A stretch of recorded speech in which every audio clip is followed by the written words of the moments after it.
오늘 우리가 성경을 읽을 때 예수님이 제자들에게 나타나실 때 한글 성경에서는 예수님이 뭐라고 인사를 하시죠? 너희에게 평강이 있으시어다. 평강이 있으시어다 라고 인사하는데, 요거를 히브리어로 하면 샬롬이라고 딱 두 글자로 번역이 되는 거예요. 그러니까 너희에게 평강이 있을지어다는 샬롬이라는 단어를 길게 늘어뜨려서 우리나라 말로 번역을 한 겁니다. 즉 예수님은 제자들에게 만나자마자 샬롬이라고 인사를 하신 거예요. 자, 근데 여러분 한번 생각을 해봅시다. 지금 제자들의 마음이 어떨까요? 예수님이, 자, 생각을 해봅시다. 시간의 흐름에 따라서 예수님이 돌아가셨어요. 그죠? 예수님이 돌아가셨어요. 절대 죽을 것 같지 않던 엄청난 기적을 보이시고 죽은 자도 살리시던 그 예수님이 죽으셨단 말이에요. 십자가에 달려서. 제자들의 마음이 어떨까요? 불안하겠죠. 불안하고 두려워하고 무서워하고 혹시나 유대인들이 우리를 쫓아오면 어떡하나, 로마 군대가 우리를 공격하면 어떡하나. 물론 개 중에는 확신도 분명히 있었을 거예요. 마음 한켠에 분명히 확신도 있었겠지만, 하지만 그거보다 더 지배적인 감정은 뭐냐? 불안과 두려움이었다는 겁니다. 그걸 어떻게 할 수 있냐? 자, 19절에 보니까 이날이에요. 이날이라고 하면은 지금 예수님이 부활하신 그날이에요. 앞에 18절의 말씀을 잠깐 보면, 자, mag달라 마리아가 가서 제자들에게 내가 주를 보았다 하고 또 주께서 자기에게 이렇게 말씀하셨다 이르니라 라고 한 그 날이에요. 그날 mag달라 마리아가 예수님의 부활을 보고 묵도하고 천사가 전해준 그 말을 듣고, 예수님의 말을 듣고 제자들한테 간 그 날이에요. 그날. 자, mag달라 마리아가 부활한 예수님을 언제 발견했죠? 아침일까요? 점심일까요? 저녁일까요? 아침이겠죠. 아침에 그 마리아가 발견하고 나서 제자들에게 막 쫓아간 거예요. 쫓아가서 야, 예수님이 부활했더라. 예수님이 나에게 이런 말씀을 주셨어. 라고 한 그날이 언제냐? 안식 후 첫날 저녁 때에. 자, 지금 요일 개념으로 하면 언제일까요? 안식 후 첫날 저녁. 안식 후 첫날. 주일입니다. 주일. 헷갈리시면 안 돼요. 지금 요일 개념으로 하면 토요일이 안식일입니다. 지금 요일 개념으로 하면 토요일이 안식일이고 주일이 안식 후 첫날이에요. 예수님이 부활하셨기 때문에 우리는 안식일보다 주일을 더 우선적으로 지키는 건데, 뭐 이런 이야기는 다음에 하도록 하고, 복잡한 이야기는. 어쨌든 주일날 저녁에 제자들이 모여 있었단 말이에요. 근데 예수님의 부활 소식을 들었어요. 들었단 말이에요. 그럼 여러분이라면 어떤 반응을 하시겠습니까? 여러분이 제자라면. 예수님의 부활 소식을 들었어요.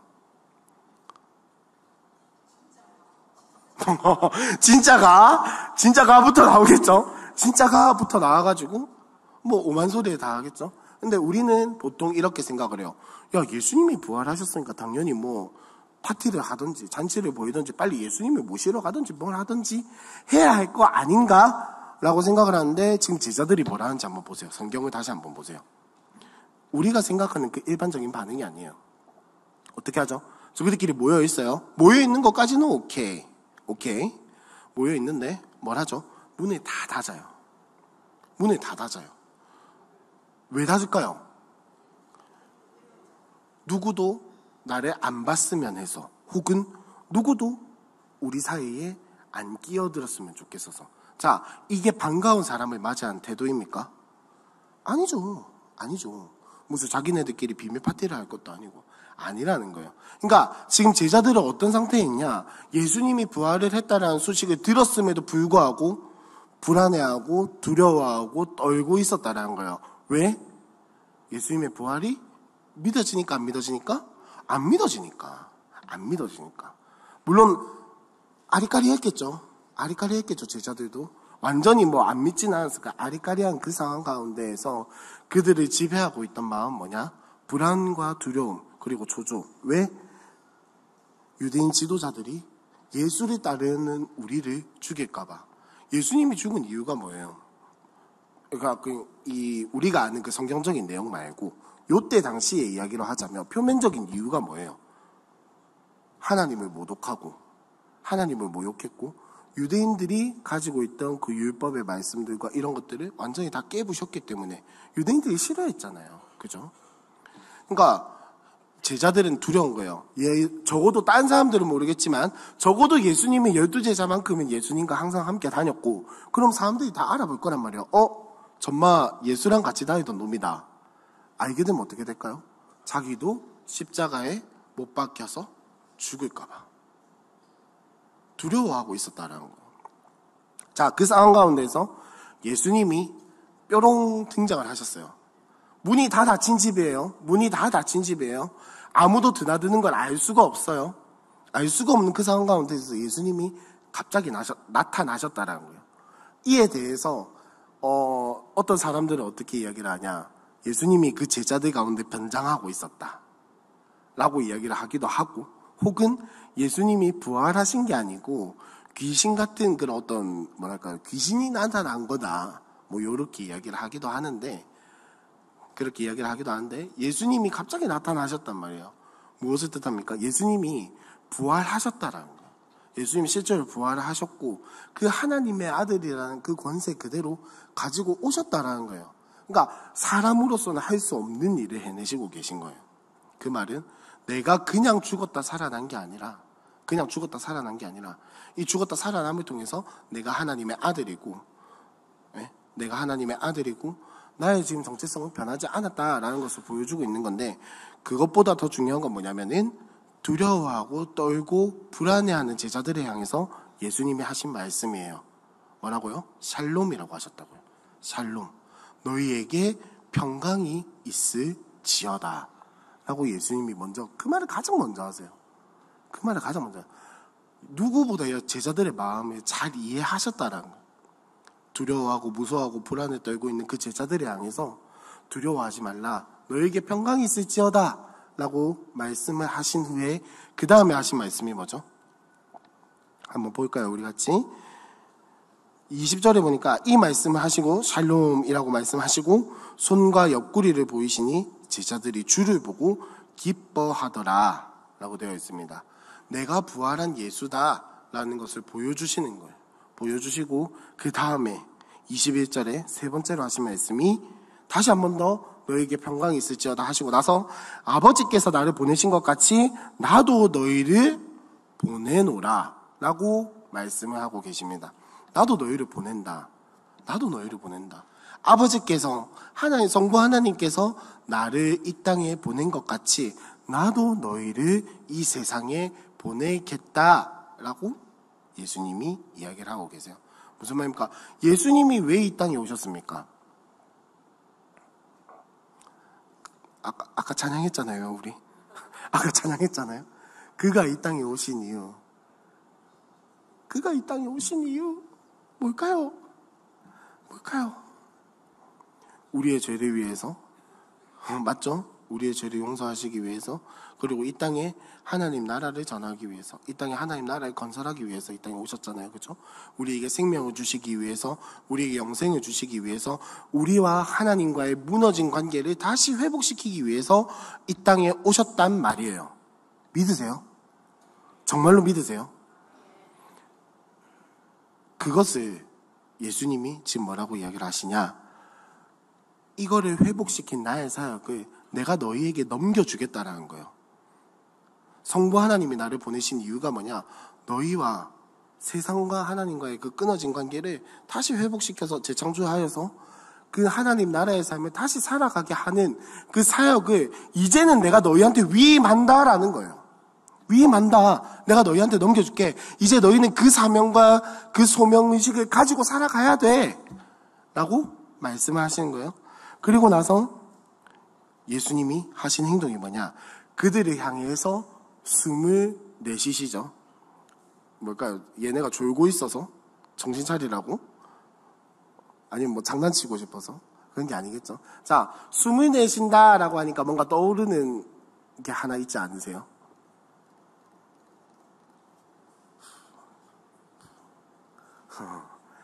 비눗방울 불던 거? 저는 그거밖에 생각이 안 나던데. 비눗방울 불던 거. 하나님께서 우리를 창조하실 때 흙으로 다 빚어놓고 나서 마지막에 우리에게 뭘 하시죠? 생기를 넣으시죠. 생기를 불어넣으시죠. 이 숨을 내쉰다라고 하신 이 행동은 우리에게 생기를 불어넣으시는 거예요. 그 말은 뭐냐? 우리가 보냄을 받는 것이 그냥 보냄을 받는 게 아니고, 첫 번째로 성령이 우리와 함께 하시고, 제자들 가운데, 우리 가운데 성령이 우리와 함께 하시며, 다시 한 번 더 그 창조의 사건을 기억나게 하는 거예요. 너희가 보냄을 받는 것이 그냥 보냄을 받고 지식만 전달하고 경전만 전달하는 것이 아니라, 율법만 전달하는 것이 아니라, 하나님이 우리에게 주셨던 그 생명을 너희가 전하면서, 그리고 그 생명력을 가지고 너희가 이 땅에서 전하면서 살아가는 거야 라는 것을 숨을 내쉬는 것을 통해서 다시 한 번 더 보여주시는 거죠. 그리고 나서 예수님이 하시는 말씀이 성령을 받아라 라고 이야기를 하시면서, 그 뒤에 너희가 누구의 죄든지 사하면 사하여질 것이요 누구의 죄든지 그대로 두면 그대로 있으리라 하시니라 라고 말씀을 하십니다. 엄청난 권세죠. 엄청난 권세죠. 여러분이 야, 네 죄가 사하여졌어 라고 하면은 죄가 사하여진다라는 거야. 그리고 어떤 사람에게 아무 말도 안 하면 그 사람의 죄는 그대로 있는 거라는. 여러분, 사람에게 이러한 권세가 있나요? 자, 있다고 생각하시는 분 아무도 없으시죠? 예수님이 그러면 이 말을 왜 하셨을까요? 네가 죄를 사해주면 그 죄가 사해질 것이고, 네가 그 죄를 가만히 두면 가만히 있을 거야 라고 이렇게 말씀하신 이유가 없고요. 우리한테 그런 권세가 없잖아요. 그러니까 여러분, 제가 항상, 저는 생각하는 걸 굉장히 좋아하는 사람이고 여러분에게도 생각하기를 권하고 있는데, 생각해 보셔야 돼요. 지금 예수님이 하신 이 말씀, 뭔가 말에 어폐가 있는 거예요. 말에 어폐가 있어요. 우리가 죄를 사하면 사해집니까? 아니죠. 우리가 죄를 가만히 냅두면 그 죄가 가만히 있습니까? 저 사람이 해결 안 합니까? 아니죠. 말에 어폐가 있는 거예요. 근데 말에 어폐가 있다라고 말씀드렸지만 조금만 생각을 해보시면 무슨 말이죠? 우리가 말을 하지만 그 가운데 성령님이 함께 하셔서 역사하신다란 말이에요.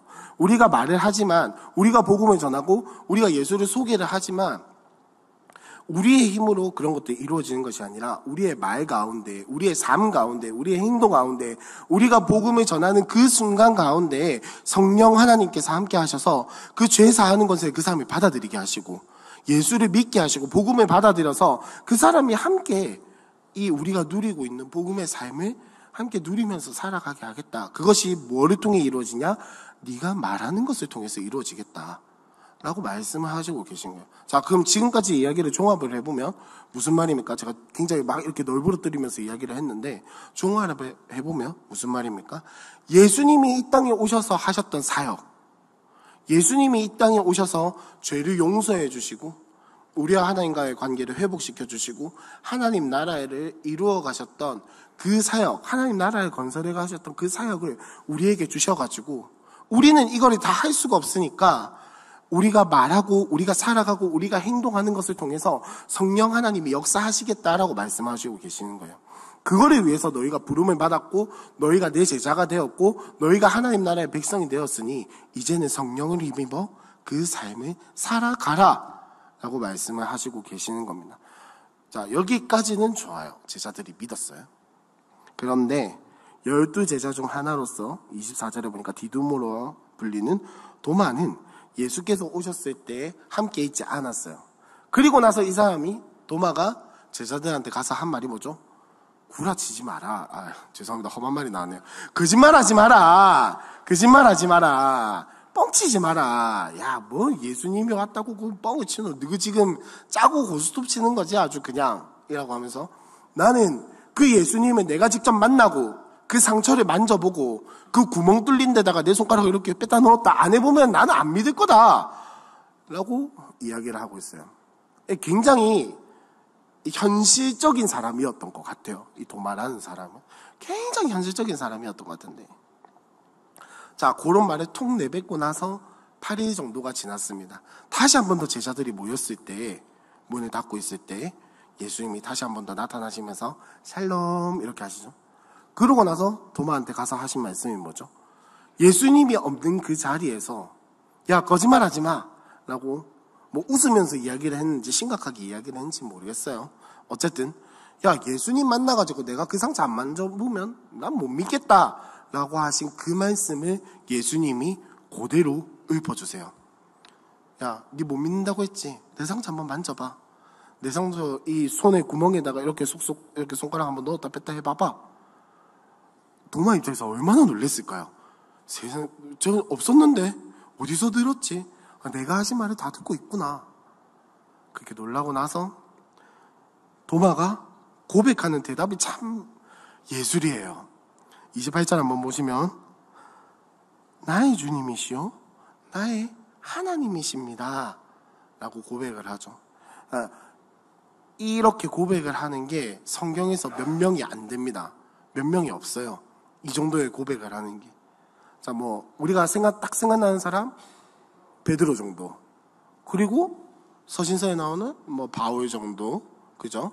그러니까 나의 주님이시오 나의 하나님이시다, 이게 우리가 그냥 찬양하듯이 하는 고백이 아니라 정말 진심에서 우러나왔던 표현인 거예요.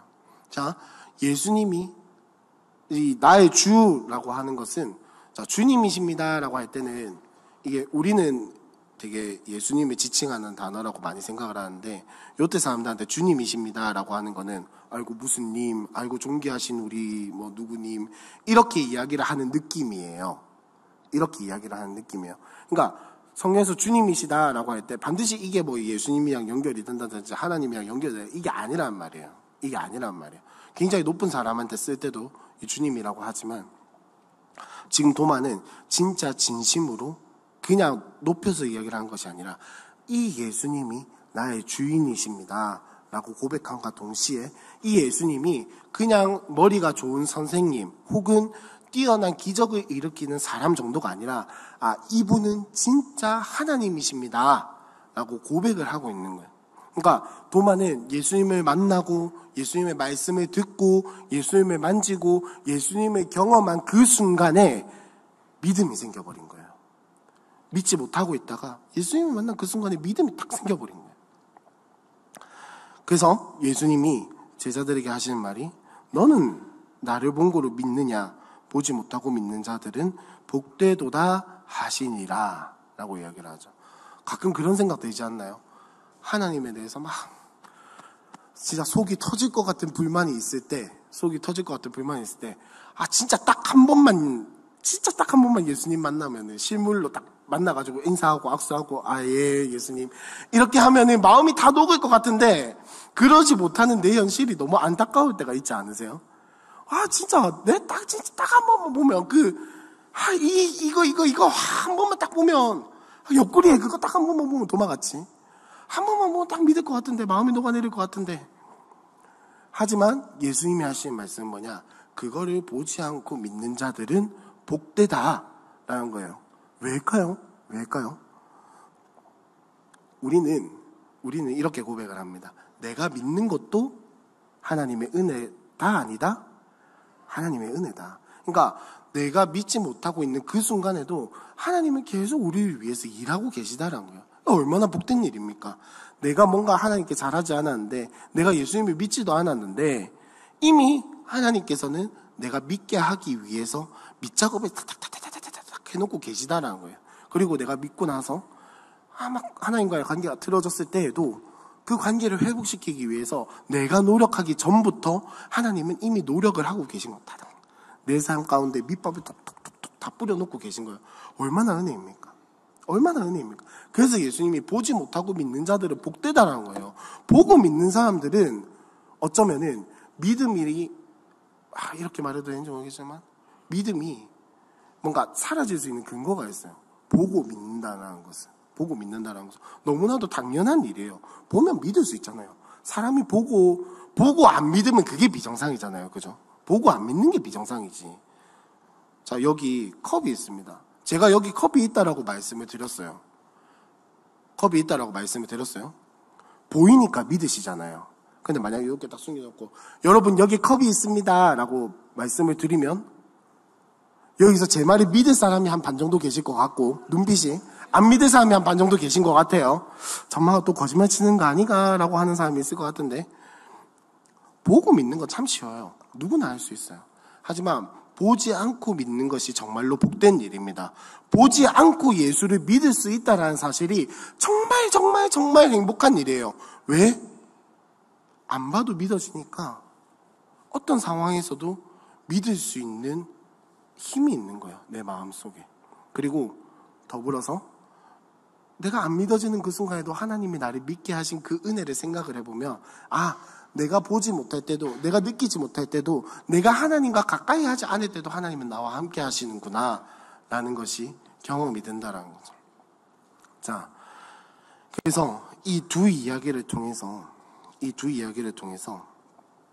우리의 삶을 한번 되돌아보면은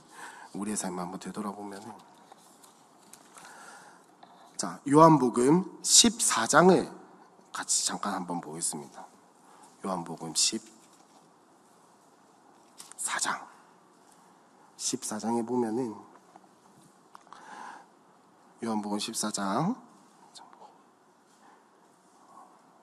16절에 보시면 내가 아버지께 구하겠으니 그가 또 다른 보혜사를 너희에게 주사 영원토록 너희와 함께 있게 하리니 그는 진리의 영이라 세상은 능히 그를 받지 못하나니 이는 그를 보지도 못하고 알지도 못함이라. 그러나 너희는 그를 아나니 그는 너희와 함께 거하심이요 또 너희 속에 계시겠음이라. 내가 너희를 고아와 같이 버려두지 아니하고 너희에게로 오리라. 조금 있으면 세상은 다시 나를 보지 못할 것이로되 너희는 나를 보리니 이는 내가 살아있고 너희도 살아있겠음이라. 그날에는 내가 아버지 안에 너희가 내 안에 내가 너희 안에 있는 것을 너희가 알리라 라고 예수님이 성령님에 대해서 이야기를 하신 게 있죠. 우리가 살아가는 삶이, 우리가 살아가는 이 은혜가, 우리가 믿고 신앙생활하고 교회를 다니고 살아가는 이 은혜가 얼마나 큰지, 얼마나 놀라운 일인지, 우리가 예수를 보지 못했음에도 불구하고 성령이 내 안에 거하시고 성령이 나와 동행하시고 성령과 내가 함께 인생길을 걸어가고 있다는 것을 믿는다라는 게 얼마나 복된 일인지 예수님이 말씀하신 것처럼 보지 않고 믿는 자들에게는 복이 있다라고 이야기를 하신 것이 여러분의 삶에서 정말로 믿어지기를 소망을 합니다. 내가 예수님을 보지 않고 믿을 수 있는 것이 얼마나 큰 은혜인지를 우리가 깨닫는 은혜가 있었으면 좋겠습니다. 그래서 우리가 예수님의 이 보내심에 따라서 살아갈 수 있었으면 좋겠습니다. 예수님께서 우리를 보내실 때 성령을 너희에게 주겠다라고 이야기를 하시면서 보낸 이유가 아까 뭐라고 했죠? 예수님이 하셨던 사역을 우리가 이어받아서 이 땅 가운데서, 이 삶 가운데에서 살아갈 수 있게 하는 거. 근데 참 다행인 게 뭐냐면 에스겔의 말씀을 보면 우리가 살아가야 할 그 길이 무엇인지 조금 감이 잡힙니다. 에스겔 37장 9절과 10절을 한번 보시면 에스겔이 환상을 볼 때 마른 뼈가 어떻게 살아나는지 그 환상을 볼 때 9절 한번 보시면 이렇게 되어 있죠. 또 내게 이르시되 인자야 너는 생기를 향하여 대언하라. 생기에게 대언하여 이르기를 주 여호와께서 이같이 말씀하시기를 생기야 사방에서부터 와서 이 죽음을 당한 자에게 불어서 살아나게 하라 하셨다 하라.